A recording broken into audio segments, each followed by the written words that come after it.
Bem, amigos do canal Resenha Cultural, nós estamos aqui com um ícone cultural de Manhuaçu, nosso companheiro aqui, acadêmico, confrade, Sebastião Januário de Moraes, também conhecido como radialista SJ de Moraes. Nós vamos ter um papo muito interessante, muito informativo, para você conhecer um pouquinho do seu projeto de vida, dos seus planos profissionais e acadêmicos e o que ele tem aí para mandar de mensagem para você também, jovem, que está aí também despontando seus talentos, conhecendo um pouquinho da história do SJ, você também ter aí uma decisão na sua carreira profissional. Então, SJ, fala um pouquinho para nós da sua história de vida, do seu projeto de vida, da sua juventude, como que foi, despertar dos seus talentos. Fabrício, é um prazer estar com você e compartilhar com os queridos amigos, com os internautas, com aqueles que acompanham exatamente aqui pelas mídias digitais. Bom, eu sou de uma comunidade pequena, rural, Guarani, Reduto, né? Antes tudo pertencia a Manhuaçu, depois o desmembramento do distrito, hoje um município, né? Sou de uma comunidade muito querida, ainda naquela época tudo era muito mais difícil, né? Estradas, aquela coisa toda, escola distante, mas uma vida, vamos chamar, de muito aprendizado sempre. E nesse período, assim, como que foi o despertar, você descobrir esse talento seu da locução, do radialismo? Olha, interessante, eu sempre repito isso, não sei se para você, mas para algumas pessoas certamente. Eu me lembro que por volta lá dos 6, 7 anos, ainda antes de ser alfabetizado, eu pegava um jornal, como não sabia ler, eu não sabia se estava de cabeça para baixo ou para cima, e imaginava um locutor, um repórter, alguma coisa assim. Então isso já estava dentro do nosso íntimo, né? Me parece que, parece não, Deus realmente traça os nossos caminhos, né? Você, por exemplo, um grande artista, não é por acaso. Deus concedeu a você essa graça de ser artista. Eu, na humilde concepção, um artista da voz, com toda a humildade, claro, mas aí foi. Depois fui alfabetizado na escola local, né?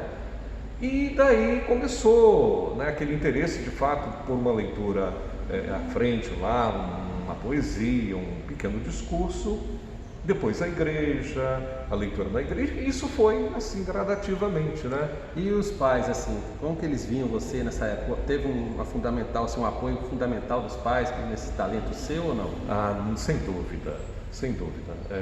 Eu sou filho caçula, e até eu diria que meus pais tiveram um cuidado um pouquinho maior comigo de estudar um pouquinho mais, né?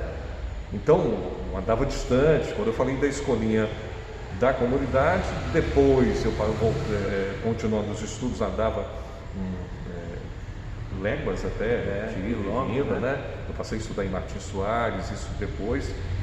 Mas enfim, meus pais sempre me deram um total apoio, né? Muito apoio. Meu pai faleceu bastante jovem, com 54 anos, e a partir daí então esse interesse de fato de melhorar a fala, a comunicação, e aí veio o nosso queridíssimo Padre Júlio, nosso acadêmico aqui, né? Imortal, falecido já, mas na nossa lembrança sempre a figura do Padre Júlio, né?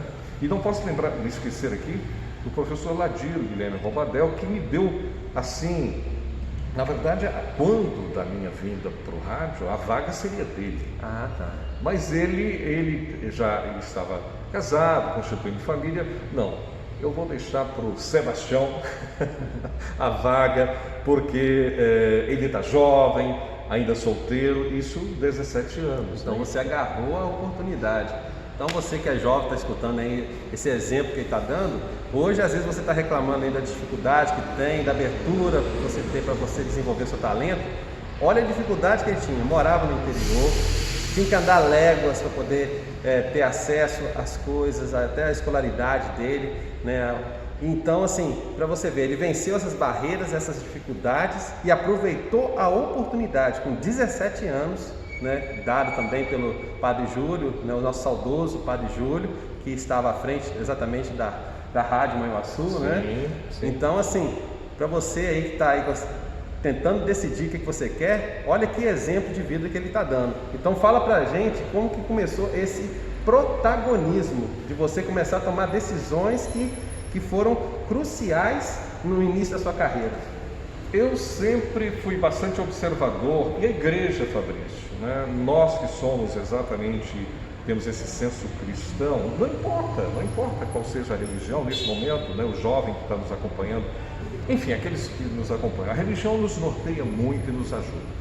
Como disse, a escola, depois a igreja, a leitura, e foi exatamente em 72, eu era professor primário, tá? E aí, nas férias de julho de 72, eu vim para Manhuaçu para o teste na Rádio Manhuaçu. Fiquei durante o período de julho e observando e tudo mais. Quando foi em 73, 7 de março de 73, eu recebi o chamado definitivo para vir para o rádio. Estou até hoje, tá certo? E te fala assim, às vezes as pessoas falam assim, é tudo um mate rosa. Foi um mate rosa no início da carreira? Não foi. Claro que tudo tem o sacrifício, né? Como dissemos aí há pouquinho, né? O caminhar distante para estudar, para se formar, para ter exatamente um grau de escolaridade que naquela ocasião era muito mais difícil, né? Não tinha transporte escolar, né? Era no chinelo, era na sola da bota, era de bicicleta ou a cavalo, bem assim, mas tudo com muito amor. Mas sacrifício sim, não tenho dúvida. Então, diga para eles também que ainda não te conhecem, né, que os internautas não te conhecem ainda, quantos anos você está à frente, né? Não vou tirar a surpresa de você falar, né? Mas qual foi um dos programas mais marcantes que você teve na rádio? Olha, eu diria que o primeiro programa, a gente tem aquele dito, a primeira namorada sempre esquece, o primeiro amor, enfim, as primeiras coisas da vida, o primeiro perfume. Foi um programa chamado Clube do Ouvinte, né? Foi o primeiro programa que eu fiz na emissora, na Rádio Manhuaçu, nos idos 70, né? 70, nessa época o alcance da rádio era até onde? Né? Era bem pequeno, 100 watts de potência, a rádio era bem ainda modesta, mas já atingia uma boa região e já respeitada. Então, o Clube do Ouvinte foi o meu primeiro programa, uma marca de fato que eu não posso negar. Mas teve muitos outros, teve show do SJ, teve Vale Tudo, teve Café da Manhã, agora mais recentemente, e vamos por aí afora, né? Batendo quase na marca dos 50. Não, mas e algum desses deixou mais saudade para você? Olha, é o seguinte, tem um programa que marcou muito na emissora e as pessoas mais da nossa geração, da minha geração sobretudo, né? Chamado A Cidade. Esse programa era feito por mim e por um outro colega chamado Luiz Omar Magalhães, um grande comunicador hoje em Belo Horizonte, e a gente tinha uma cumplicidade muito grande. Na verdade, o Luiz Omar era o diretor comercial da emissora na ocasião e eu estava na direção artística. Então, esse programa A Cidade era um programa de prestação de serviço e de apontar aquilo que estava de errado na cidade. Entendi. E o programa, naquela ocasião, apenas a Manhuaçu AM estava no ar. A cidade parava para escutar o programa A Cidade. E a gente resolvia de fato os problemas, ajudava a comunidade, mas esse programa incomodou tanto, Fabrício, que naquela ocasião teve uma censura, a direção foi pressionada e foi retirado do ar. Então é uma marca realmente assim, de que quando a gente faz e incomoda sobretudo as classes dominantes, mas enfim, marcou. A Cidade foi um programa que marcou muito. Tá? Então, para você conhecer um pouquinho mais do SJ, eu vou até virar um pouquinho a página. Tem um outro lado do SJ que vocês não conhecem também, alguns já conhecem, né? Que ele começou também, acho que foi no ano 2000, com a revista Mais, juntamente com o Moreira Lopes, também radialista, um grande locutor, e ele também como produtor de eventos culturais. Então fala um pouquinho para a gente sobre esse lado seu também, esse perfil seu como produtor de evento. Olha, foram muitos que a gente produziu, mas eu tenho que enaltecer aqui o grande evento que até hoje é lembrado depois de quase 30 anos, quando a Rádio 88, na ocasião, completou 10 anos, nós fizemos uma gincana. Ah, gincana, essa gincana foi um marco. Eu lembro que você sempre falava delas. Então a Super Gincana 88, a primeira, a segunda, a terceira, a quarta, nós fizemos até a quinta edição e marcou muito. 3.000 jovens cadastrados numa das edições, arrecadação de 80 toneladas de alimentos, isso sem contar filtros, cobertores. Fabrício, eu falo isso com muita emoção, espero até um dia, quem sabe esse documentário da Gincana ser exatamente montado para a gente mostrar para o jovem Sim. que ele, quando dessa participação coletiva, é possível fazer muita coisa. Nós arrecadamos tanto alimento, tanta coisa, que mandamos alimento para todas as entidades de Manhuaçu e até para fora. E é tão importante para o jovem que quer trabalhar na área social também, ajudando também instituições, pessoas também carentes e tudo. Esse trabalho, além de ser divertido, é um trabalho de integração, de você também... É uma competição também, mas gincana não deixa de ser uma competição, mas é uma competição gostosa, saudável. Eu já participei de muitas gincanas também na cidade onde eu morei, de Vitória, e é muito marcante porque une o jovem num objetivo em comum e trabalha também o cunho cultural, não só social, mas o cunho cultural também da pessoa estar trabalhando com o talento dele e tudo nessas gincanas. Acho que é marcante. A gente tem que retomar isso, é um projeto que tem que retomar para o Manhuaçu. Nesses jovens estão precisando aí de ter essas direções e esse... Né? Quem sabe é um projeto da academia, né? Quem sabe. Enfim, a gente sempre tem pensado em algo similar, né? Claro que os tempos mudaram, a gente pode inovar. E falando também do outro talento dele, que eu não conhecia, estou conhecendo agora, ele como produtor rural. Eu sou da roça. Eu nasci exatamente no meio rural, né? E claro, e até para voltar às origens, nós temos um cantinho aqui bem próximo, Vila Formosa, em que nos finais de semana a gente vai exatamente para lá para cuidar das plantinhas, para cuidar do jardim, para plantar uma flor, para cuidar de uma árvore, você está entendendo? Cuidar das galinhas, do cachorro. Então esse amor pela natureza me fascina, né? Mas dentro dessa linha do produtor, eu fiz de tudo um pouquinho, Fabrício. Desde plantar o arroz, que naquela época era plantado no brejo, ajudava papai, mamãe, fazer rapadura. Sim, lá naquele engenho que muita gente nem conhece, né? Que era movido com o cavalo. Sim, né? Com animais. Fazer a garapa primeiro, que era algo fantástico, né? Que a gente tomava ali bem fresquinha na hora, fazer a rapadura, fazer o melado. Munjolo, né? Aquele munjolo de fazer a farinha de pilão, de beijo. Poxa vida, né? Tudo isso. Enfim, de tudo um pouco eu fiz, mas a minha vocação não era a roça, não. Eu confesso para você que não era a vocação. Gosto da roça, sim, mas e admiro e parabenizo aqueles que realmente têm talento e, sobretudo, o jovem rural hoje, que produz, que faz com muita qualidade.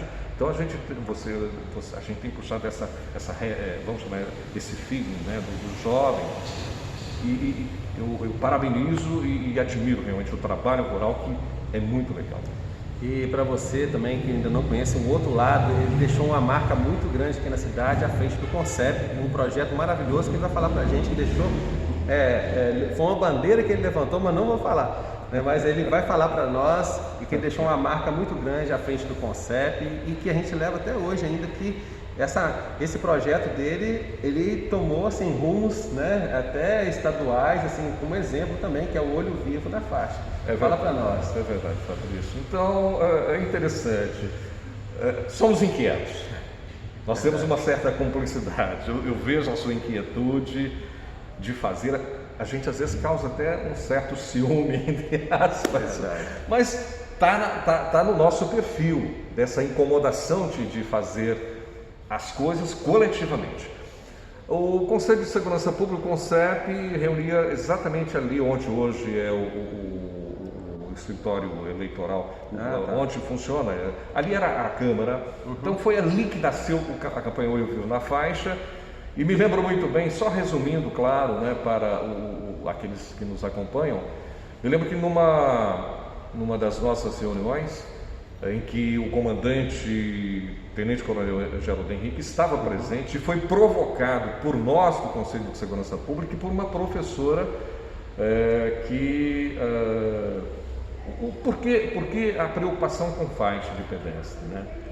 A Escola Estadual Monsenhor Gonçalves, que está ali bem no centro da cidade, era um dos maiores problemas para nós enquanto sociedade civil organizada, acidentes ali com crianças, até atropelamentos, e aí foi que nasceu a ideia, né? E uma professora, nessa reunião, senhor comandante, nem as suas viaturas param para a criança atravessar, não tinha nem faixa. Foi uma conscientização mesmo. Foi muito legal isso, em muitas reuniões, o comandante abraçou a causa, a polícia militar, todos os segmentos.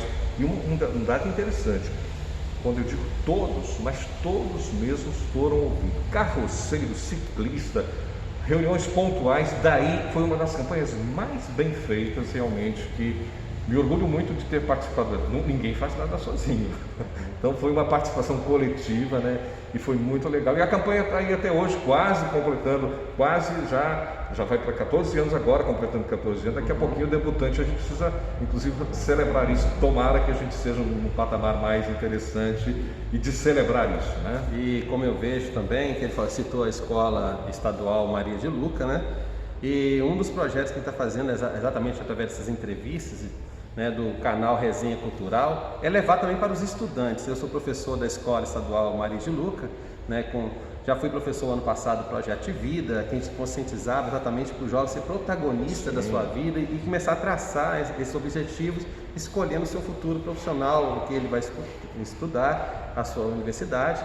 E aí o que eu vejo no SJ, nesse exemplo que ele está dando, né, de tantos projetos, de coisas que ele envolve também, não somente o adulto, mas o jovem também, para ele pegar essa energia dele ampla e começar a trabalhar. Você que quer trabalhar também com o projeto Olho Vivo na Faixa, tem panfleto, tem que ser feita uma conscientização em cada escola também, com os alunos ajudando a propagar essa divulgação, essa conscientização.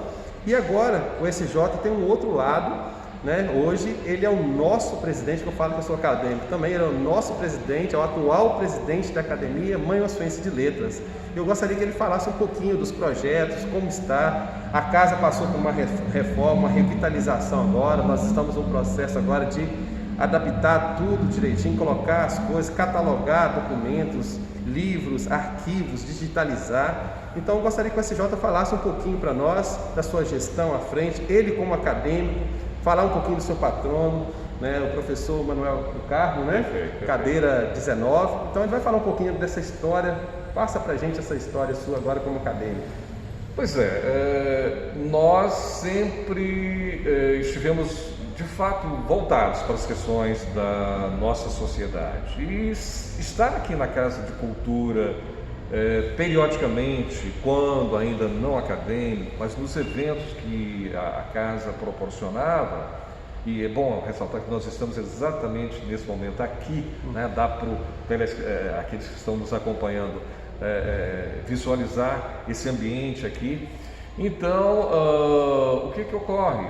Eu frequentava as reuniões e ficava fascinado com tudo que acontecia por aqui. E, posteriormente, fomos convocados para participar, me tornei orador da Academia de Letras, Mãe Ossuense de Letras, e agora estamos ainda na presidência desta casa e com muito prazer, né? E os projetos são muitos, né? Você até citou da questão quem sabe, um projeto de uma maratona cultural dentro dessa estrutura de competição, né? Envolver exatamente os netos, os filhos dos nossos acadêmicos, tudo isso passa pela nossa cabeça. E nesse momento estamos retornando com todo esse acervo que é fantástico, Fabrício, não só o acervo fotográfico, que é incontável, a digitalização que você até citou, isso é fundamental, já estamos realmente fazendo isso gradativamente, né? Encontramos um jovem, e aí volta a questão do jovem, um jovem muito interessante, Emerson Reis, que está nos ajudando nesse sentido, entusiasmadíssimo com a cultura, um jovem de 23 anos. Então, essa descoberta de valores novos para nós é importante. Então, o retorno do acervo, né, a biblioteca, que é também fantástico, o acervo, como disse, fotográfico, os documentos, tudo isso estamos retomando com muito cuidado, com muito carinho, para que as pessoas, no momento oportuno, passado esse tempo que estamos vivendo de isolamento social, mas que, tomara Deus, daqui a pouco a gente retome com todas as atividades, para que a gente possa conhecer isso e partilhar, né, com os nossos queridos amigos e amigas de tudo isso. E eu quero destacar um projeto maravilhoso que você fez aqui, não sei se foi o ano retrasado, ano passado, que foi um festival de música do café aqui. Né? Fala um pouquinho desse projeto que aconteceu aqui, e se você pretende fazer alguns projetos semelhantes quando a casa reabrir depois dessa pandemia, começar a normalidade, porque por enquanto nós estamos aqui usando máscara, fazendo uma entrevista aqui, utilizando o protocolo todo que é feito de segurança, né, por causa dessa pandemia, mas eu creio que em breve, assim que a vacina sair, todo mundo já ficar imunizado, vamos voltar à normalidade dos trabalhos presenciais, né? Então vocês estão podendo conhecer um pouquinho da história do SJ, dos projetos, mas de forma online, né? Através dessas interações das redes sociais, do YouTube, Facebook, Instagram, e todos que são os canais onde vocês podem conhecer um pouquinho. Então ele vai falar um pouquinho desse projeto maravilhoso que ele fez, foi recente, né? Um projeto que foi um dos últimos a realizar aqui na Casa de Cultura antes dessa reforma. Então fala um pouquinho para nós como foi. É o festival, o Fest Café, que nós denominamos, em homenagem exatamente a essa terra que é tão produtora de café, e até um programa de rádio que a gente tinha, pensamos tudo, então o Fest Café, um festival de música, e teve realmente uma repercussão muito legal, participação de não só de Manhuaçu, mas de toda a região, e com participantes de alto nível. Manhuaçu de fato tem uma história musical fantástica, né? Valores que a gente de fato quer seguramente manter isso, e quem sabe até esses valores vindo, né, a se apresentar aqui de forma, numa agenda bastante elaborada, né, carinhosamente elaborada por todos que aqui participam, por uma comissão específica que geralmente cuida das festas da casa. Então o festival é algo que está de fato assim na nossa agenda, tá certo? Perfeito. Agora eu queria tocar num assunto não é muito legal, uma coisa que aconteceu recentemente na nossa cidade, alguns patrimônios históricos, que foi a pichação. Até nós chegamos a fazer algumas denúncias, relatos, entramos em contato com a polícia militar, polícia civil, e ela rapidamente nos atendeu. Então assim, aqui na Casa de Cultura mesmo aconteceu uma pichação, que o SJ foi um dos que verificou isso, fez o contato com a polícia, né? Eu verifiquei a que aconteceu no monumento do cafeicultor aqui em Manhuaçu, né? E aconteceu em outros pontos da cidade. Eu queria ver então assim, em relação ao que ele constatou, para ele poder passar uma mensagem exatamente em relação a isso. Fabrício, é claro que a questão do bem e do mal na sociedade ele existe, né? E a gente vivencia isso não só em Manhuaçu, mas num contexto de país, né? Falta ainda consciência de fato nesse sentido. Então, aqueles que estão nos acompanhando, e sobretudo o jovem, tenha consciência de que você pode fazer coisa melhor sem ser exatamente, sem poluir. Eu penso que às vezes esse que polui, um dia ele pode, quem sabe, se resgatar, né? Regenerar e vir a ser, quem sabe, até um artista, né? É claro que o mundo do jovem, sobretudo nos tempos atuais, a gente percebe que, de fato, a educação no país, né? A gente ainda tem muito a conquistar. Você é professor, eu até me esqueci de dizer que eu fui, não sei se citei, eu fui professor primário. Sim. E depois até professor de ensino religioso também no colégio jesuíta. Sim, é isso também. Tá? Mas enfim, nós somos educadores, todos nós somos educadores, mesmo aquele que não exerce, mas somos influenciadores, né? Então, sejamos influenciadores para o bem, para as coisas positivas, e você jovem, tome consciência de que você pode realmente ter exatamente os seus dotes para construir um mundo, uma sociedade melhor, mais humana, mais saudável, sem sujeira, né? Acho que o nosso mundo precisa exatamente de coisas bonitas, que impactem, cause esse impacto visual bonito, como é o caso da nossa cidade, da nossa região. Quero aproveitar também, o SJ tocou nesse assunto também, do jovem que tem essa consciência, né? Em 2018, eu fui professor de grafite, da técnica grafite, na escola Maria de Luca, no período do ensino médio tempo integral. E lá, muitos alunos aprenderam a técnica da arte do grafite, a arte urbana, de fazer umas temáticas bonitas no muro e tudo. Então, no muro da escola Maria de Luca foram feitos vários temas interessantes dentro da área da violência, não violência no caso, né, ecologia, cultura, esportes. Então, foram temas que os próprios jovens escolheram.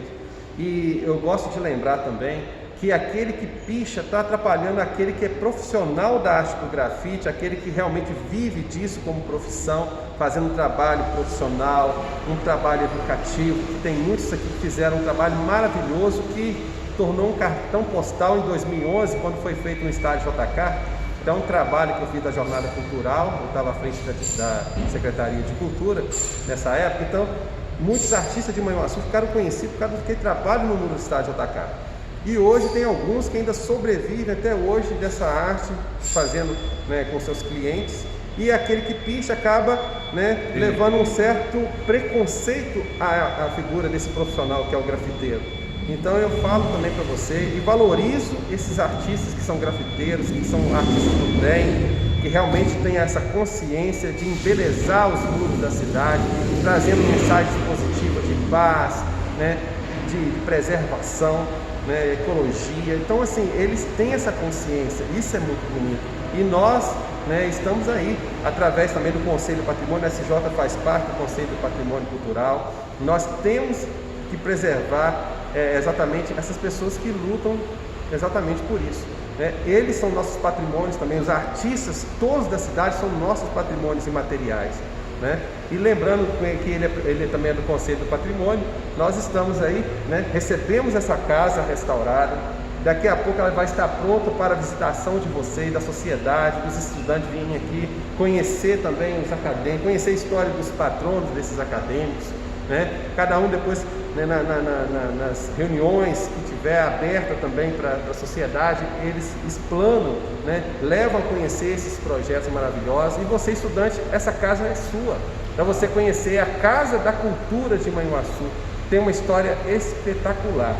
E aí nós estamos também, através do Conselho do Patrimônio, defendendo a restauração, manutenção desses bens históricos. Igual agora vamos fazer a manutenção da Ponte dos Arcos, que é um patrimônio, um bem imóvel tombado do município. Vamos fazer depois a restauração do cafeicultor, que está lá precisando dos retoques, do busto do Bandeirante e de outros que estiverem, sim, que precisa realmente dessa manutenção. Então, a SJ também tem esse lado. Ele é um defensor do patrimônio histórico, porque também faz parte do Conselho. Fala um pouquinho também, é tanta coisa, né, SJ? Eu creio que a gente pode, de fato, dar essa contribuição, né? Sermos, de fato, volta a repetir, né? Sermos protagonistas do bem, das coisas bonitas da cidade, da região, porque nós somos uma cidade polo.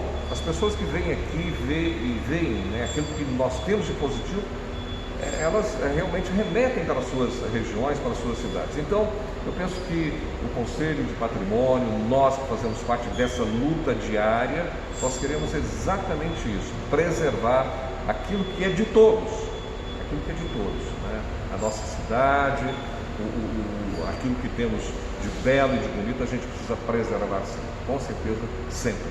Nós estamos chegando ao final dessa entrevista, esse bate-papo gostoso, rico de informações culturais, informações que vão enriquecer exatamente você aí que está tentando mesmo decidir o seu futuro, você que é jovem, está tentando decidir o seu futuro, a decisão realmente, a profissão que você quer tomar na sua vida.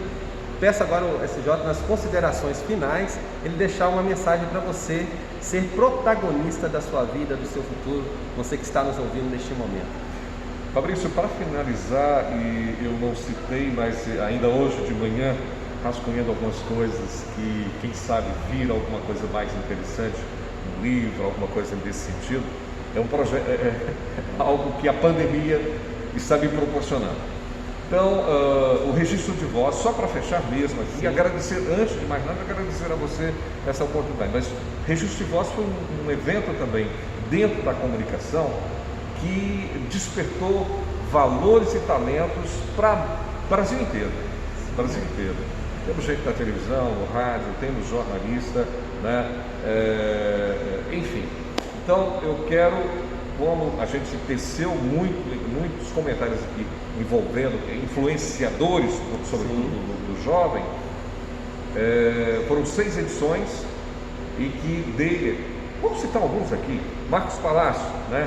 Hoje no Ratinho, Thelma Emerick também na Rádio Massa, eu tenho o Lauro hoje, formado, Fernando Fuli, e tantos outros que estão no Brasil afora aí, e saindo aqui. Então nos tornamos uma boa oficina realmente de produção de talentos, né? Exatamente. Então quero agradecer muitíssimo a você, espero que aqueles que estão nos acompanhando possam de fato ter exatamente com toda a humildade, volto a dizer, né? Nos acompanhando e sentir exatamente um pouquinho daquilo que somos e temos dentro de nós. Aquilo que fazemos realmente com paixão, com muito amor. Então eu quero agradecer aqui esse meu amigo, né, essa personalidade cultural de Manhuaçu. Ele já é um ícone histórico aqui de Manhuaçu, 46 anos agora de rádio, né, que já completou, 46 anos. Então deixo o meu abraço, o meu carinho, o meu respeito a essa pessoa e dizer para você, né, que está aí, né, siga esses exemplos, tá, que você vai realmente sair um rapaz, um senhor, uma senhora realizada no futuro, tá, e no futuro você vai poder estar contando também o seu projeto de vida realizado. Então siga o nosso canal Resenha Cultural, compartilhe com os amigos aí, tá, e até a próxima entrevista, se Deus quiser. Grande abraço.